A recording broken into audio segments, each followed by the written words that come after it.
ब्रह्मानन्दं परमसुखदं केवलं ज्ञानमूर्तिं द्वन्द्वातीतं गगनसदृशं तत्त्वमस्यातिलक्ष्यम् एकं नित्यं निर्मलमचलं सर्वदी साक्षिभूतं भावातीतं त्रिगुणरहितं सद्गुरुं. I meditate once in a while, but I'm not regular, and that routine just doesn't come easily for me, so I need more discipline. In fact, these things are different for different people. Right. I don't think there are any general rules. Okay. Because each person, each individual has so much of past life, this life, even in this life, past experiences. And we are all made, even though we belong to the same pool of genes of 3 million years ago, we are all a little bit different, right? So therefore these are all individual fields. There is no set. There are some general rules like you need to practice before you reach. That is there. Yes. But generally the approaches may be different.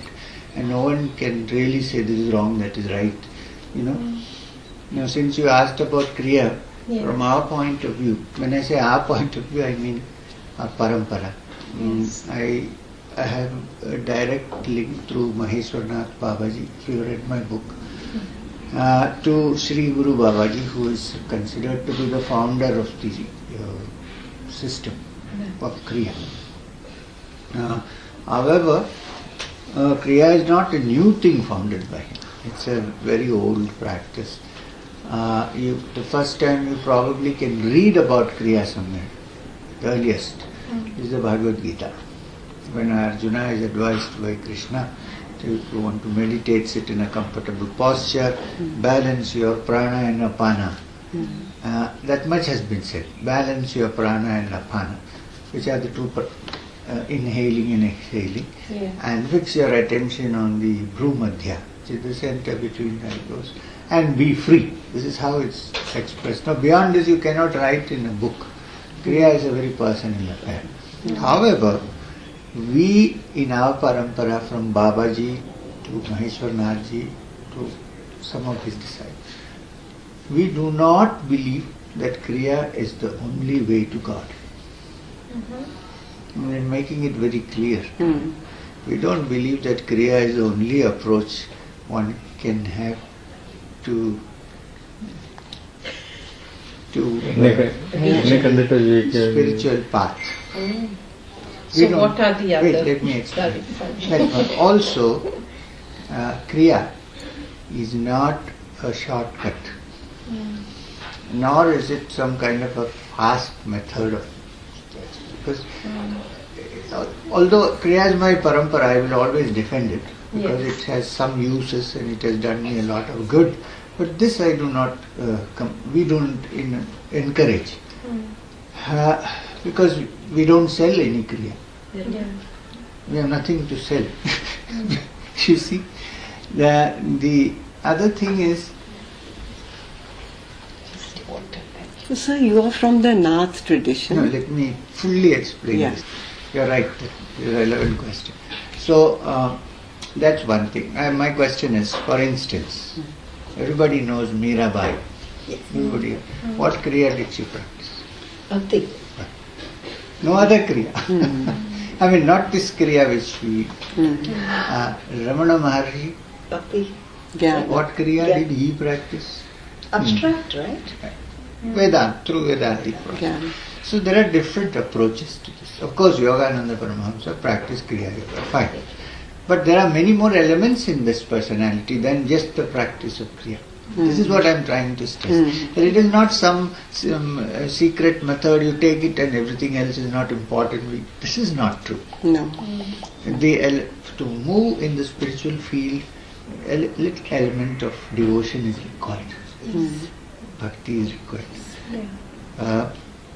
A smart understanding, rough understanding of what we are doing and why we are doing is also important. Without knowing anything, if you do breathing and suppose you get some experiences, you wouldn't even know where to place them. Not you, I mean, in general I'm talking. And let me tell you, however much we practice, we cannot have such numerous and colorful experiences as people who take LSD. So what is the creative? You understand? So all these things have to be considered. But having said this, I must say that Kriya is very useful. In the sense that why it is useful is because whether you are a bhakta or jnani or karma yogi or whatever you are, the importance of Kriya is that we believe, when I say this believe statement, I don't believe, I am saying it for others. Because when you know something, you don't need to believe it. When you believe something, you are not yet sure what's going on. So, it's a hypothesis. Now, in Kriya, what happens is that most of us function in a certain level of consciousness. All of us. There is a kind of an average level of consciousness. Like we are attracted by things of the world. We want this, we want that. We have desire. It's got normal. I'm not saying anything about that. We function from that level only, mostly. Of course, there are some times when our mind takes a leap and says, little beyond. But generally we are on that ground. And that is because according to the yoga and tantra, our consciousness operates from the lowest level possible in a human being, which is from the Mooladhara chakra, which is considered to be at the end of the spine, according to yogic anatomy and physiology. If you, in a dissection table, you will not see any chakras. This is a psychic field. The subtle. Yeah, subtle. So Mooladhara is the end of the spine. Most of our consciousness functions from there. This is evident from the fact that what we generally want is food, taste, other instincts, sex. These are all from that center.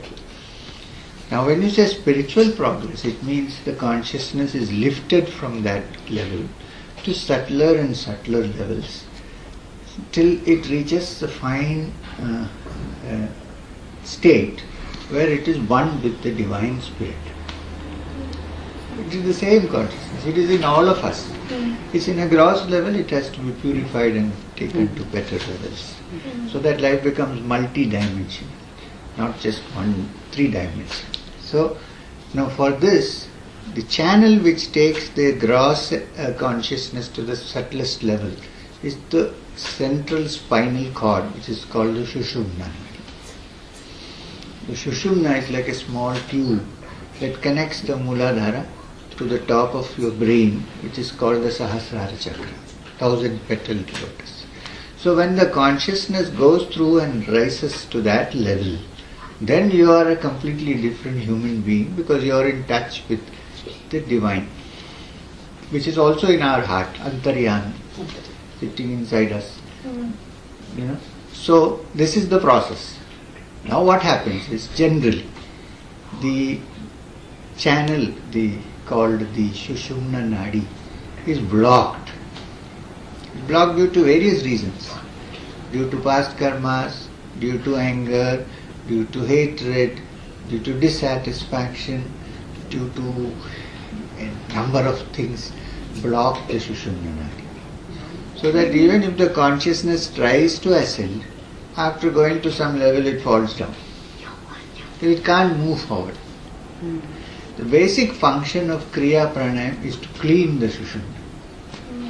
When the Shushumna Nadi is cleaned, it's like a bottle brush that you use in the children infant feeding bottle. So it's like, so when you do that, the Shushumna Nadi becomes absolutely clean and free. This happens, then the consciousness is able to ascend to the higher levels. Now, how it ascends depends on various factors. If you are devotionally minded, then through devotion it can go up.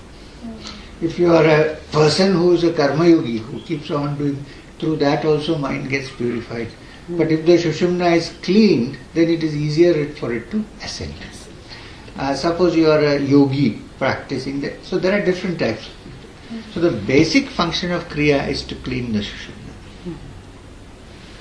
This is the You practice. said karma yogi. What is Karma that? yogi means, it's like in the Bhagavad Gita there is a chapter called Karma Yoga, which means one who is by nature quite restless, full of energy, who cannot sit quiet and contemplate. You ask it as a tall order to tell a person like that, sit down, and he can't do it. Now, but he may be a good person, he or she.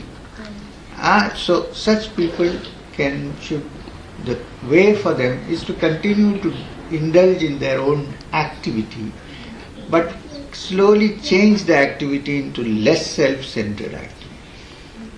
The more less self-centered it becomes, the more spiritual it becomes. So that the mind is finally purified. When the mind becomes pure and tranquil, then you can sit. Otherwise it's not possible. This is Karma Yoga. To do your work, in the Gita, Arjuna is advised by Krishna, do your allotted work. Don't escape from it. Because sannyas is not changing your clothes. It's being free. So he is advised, don't go away, there's nothing you can do. Wherever we go, we take our mind with us. We can't leave it behind. So what's the point? So then, stay where you are, do your duties, but don't get upset when things don't turn up properly. And don't get too excited when they turn up properly. If this can be managed, then ideal thing is to live in society and do your work. This is called Karma Yoga. I mean, roughly. Okay. If you take up that chapter, there are many more shades to this, but generally. Yes. So this is what Kriya is all about. So I don't think if somebody says I have a very fond of Krishna or Shiva, I sing songs, I have bhajans, I decorate things, I very enjoying. I don't tell them please take on Kriya. There is no need. But at some point, if they feel a little blocked and my devotion is not working, I say try this out. Because the Shushumna might be blocked. You clean it up a bit. It's not, even in Kriya, the Kriya Pranayam is not the only important thing. The meditation after that is also important. Both are equally important. So the aim is not that Pranayam. The aim is to bring about a tranquil state of mind. That is more important. So if anything else contributes to that, Good enough. it's good. If this can be added on, it's great. This is my view of Kriya. I have been a Kriya Yogi for 50 years. Wow. It has helped me in many ways. Plus Kriya has some aspects of Kaya Kalpa, which is to keep your mind young, and therefore your body also, they are so related to each other. That rejuvenation is also part of Kriya. When you do Kriya Pranayam, you also do asanas, keep your diet. Now when you say Kriya, yogi is not only someone who does stands on his head. Yogi also has to follow his diet regulations. Like the Yoga Sutras of Patanjali are the main authority on yoga. Earliest and the best. Now, Ashtanga Yoga is described as the 8-limbed yoga. Ashtanga Yoga. 8 limbs. Now, each of these limbs have to be followed in some way before one can reach the top of it. You cannot go into it only in one way. There are 8 limbs, like Yama, Niyama, then Asana, then Pranayama, and so on, step by step. So if you have to do asana, then you need to have Yama Niyama. Yama Niyamas are rules and regulations to be followed. One of them, of course, is ahimsa. I mean, not hurting anyone, thought, word or deed as much as possible. That is ahimsa. Now also simple living, not too many possessions. That always keeps our mind wandering. So when all these things are set together, then it's possible to go into asana, pranayama, meditation and so on. You cannot isolate it and say I live as I like and I still want to practice yoga. This is not possible. One has to also bring about some change in one's lifestyle. Simple criteria is don't eat too much, don't eat too little. Don't indulge too much, don't totally cut yourself off. If you follow this somewhere in a balanced manner, then you are a yogi. You move forward. Then Kriya also becomes very effective. So you said... No. Then she asked me another question, which was, you belong to the Nath Panth, and how is Kriya? Yeah. Now it's like this. I belong to the Nath Sampradaya because Maheshwarnath Babaji, who came to, who was my personal guru in this life, he belonged to the Nath Panth. Nath Panth starts with Adinath, who we consider to be no different from Shiva himself. Then Machendra, she's feeling sleepy. Then see, also when the mind calms down, also sometimes this happens. Well, she's listening intently. I think everything settled down. Then she realized this. What did I say? Maheshwarnath ji. Adinath. Adinath. Basically So Shiva. Adinath is Shiva himself. Then there is Machendranath, who is the founder of the whole system. After Machendranath is Gorakhnath. And then from Gorakhnath there were many Naths. Most of the yogic texts we have today were all written by the Naths. Goraksha Shataka, Granda Samhita, Shiva Samhita, Hatha Yoga Pradipika, Satchakra Nirupana, they are all Naths literature. So this Patanjali has no Nath. we don't know. He is half snake, half man. It's a mythical figure almost. Maybe one of the Nagas who I have mentioned. Who imparted that Taught one. wisdom, yeah. So this is the Nath Parampara. Now the Nath Parampara has also by and large become quite corrupted now. The Naths are supposed to have a dhuni all the time, have a fire going all the time. They have a chumta and a trishul, they have a whistle on their neck, and they usually wondrous. But nowadays if you go to Kumbh Mela, you see that 60-70% of these Naths are ganja addicts. I just came back from Kumbh. Yeah. I just smoked pot. I told them this is also Kumbh. Pot is Kumbh. Now they इसका मेला करना. Kumbh Mela. Ka mela karo. So this has happened over the years. Degenerated, yeah. Degenerated. But there are genuine strains of Nath Panthis. So what the Naths have decided is to stay out of the usual appearances that they put out and stay normal. Like Babaji told me, absolutely be normal and unpretentious. Nobody looking at you should think, oh, he belongs to any cult or sect. Because when I was wandering with Babaji, I used to wear rings. I had very long hair which I used to tie up on the head. And I used to wear only a long robe, no mundu or anything up to here.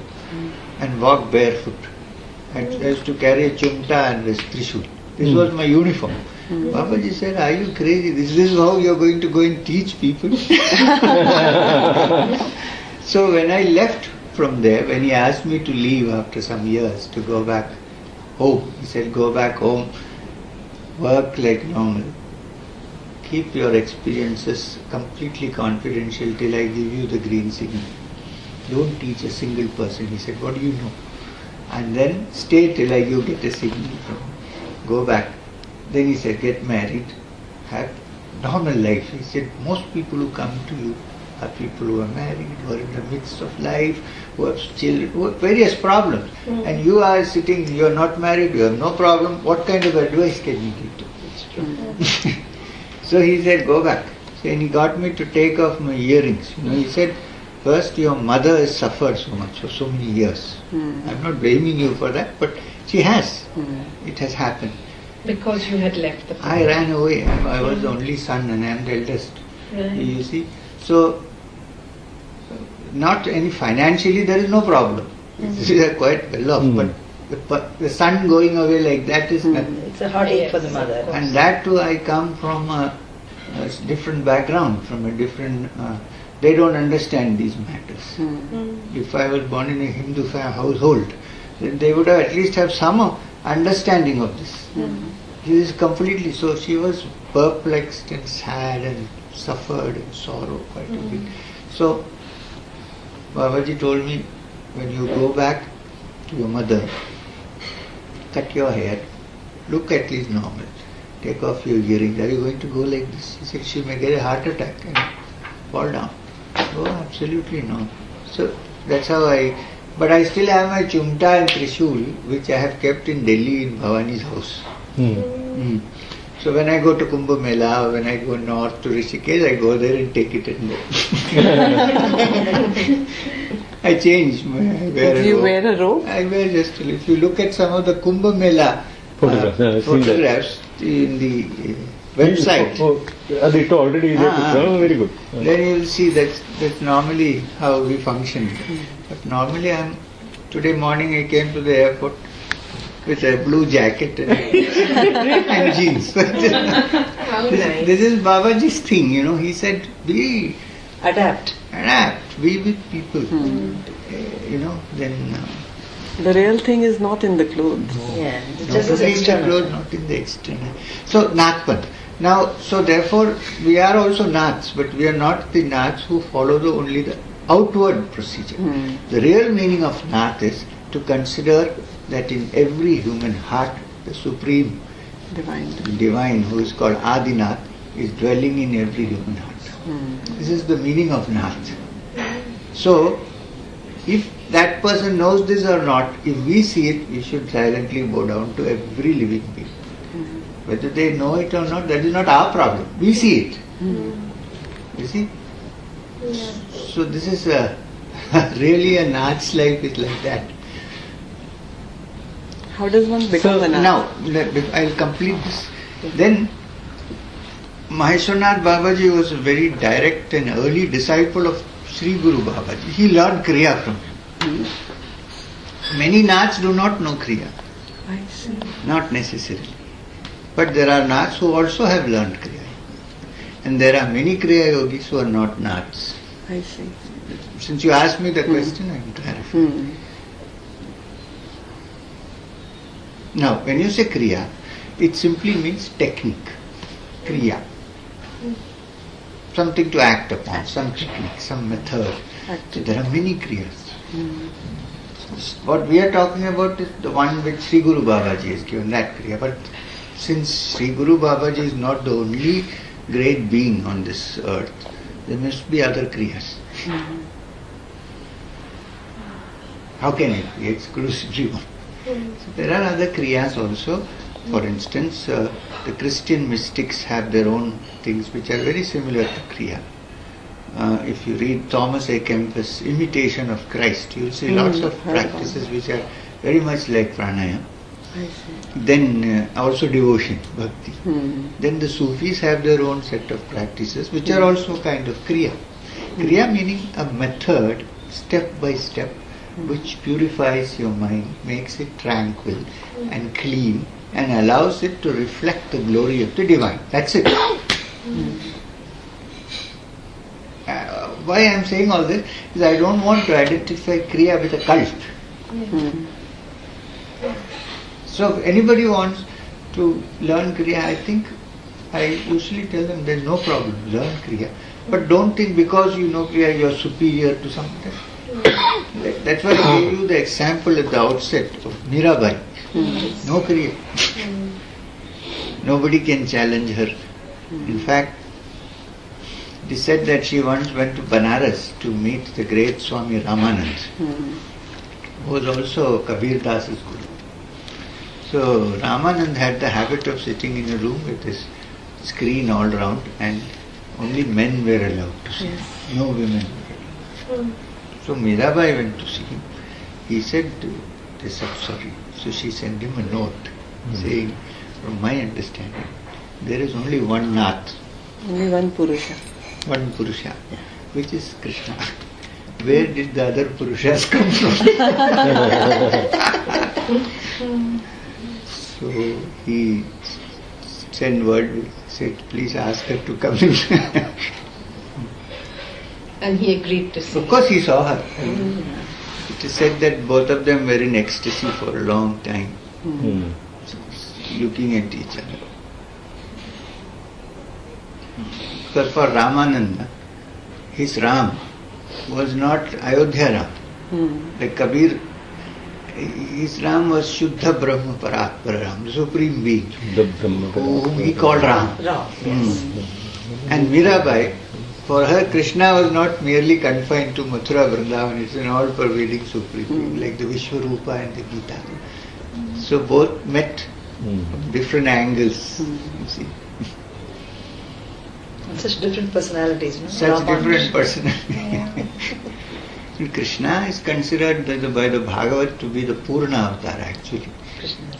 And in the Bhagavat it's very interesting. People don't read the Bhagavat much. They think it's some stories for village, old grandmothers and so on. Bhagavatam is rich with so much material in it. Did we do the Bhagavat? Yes, sir. Yes. Yeah. It's so beautiful. According to the Bhagavat, wherever there is a manifestation, less or more, of good qualities, divinity, it is automatically an avatar of God, of Krishna.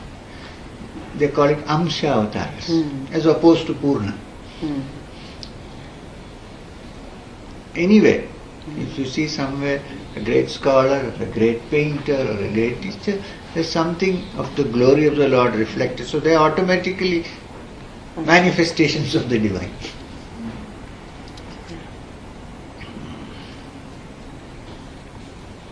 So you were saying about the blockages which come in the Srijana.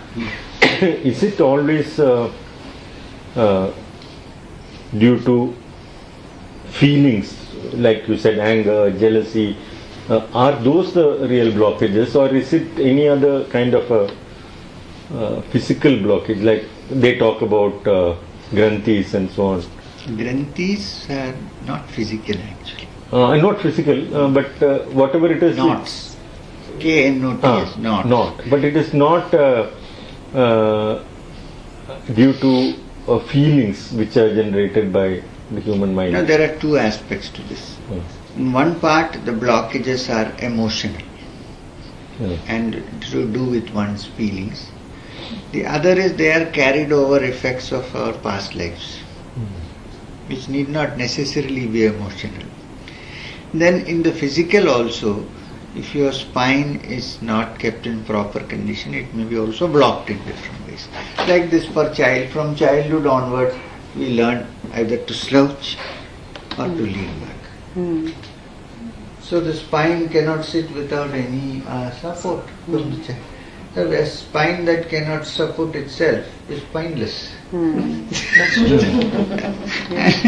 So what happens is then it's not clean. There are blocks physically also. Now for that Hatha Yoga is essential, like asanas. You see, if you look at asanas, most of the asanas are do with either to turn the spine this way or to turn the spine that way, to make it flexible so that it is in a certain balance. So that is also a block. Physical blocks. Physical blocks. Then there are mental blocks. I'll tell you one mental block. One example. Suppose I have in my life very unpleasant experiences with a particular person. Let's say. A particular? Person. Whoever. It may be my relative or somewhere from outside. It doesn't matter. So that consciously I try not to express it or show it, but it is there. It is there. And now that becomes a major block when you sit for meditation, when you want to be spiritually free. After all, what we are seeking is to find out in the calmness and tranquility of our heart the indwelling divinity who is a spark of the Supreme Being, who is in everyone. This is what we are trying to find. And essentially it's bliss. It's bliss and it's in the form of consciousness. It's not a material thing. This is what we are seeking. Now, what did I start with? Blockages. Blockages. No, Because your feelings for a person. Yes. So suppose I sit down, I want to meditate. My life, even if I don't want to meditate, my life is not tranquil and happy because there is this element, thoughts of this person, coming all the time. Whatever it's there, it's like an obsession. You're obsessed, yeah. Yeah. It's like One a is hatred obsessed. for Now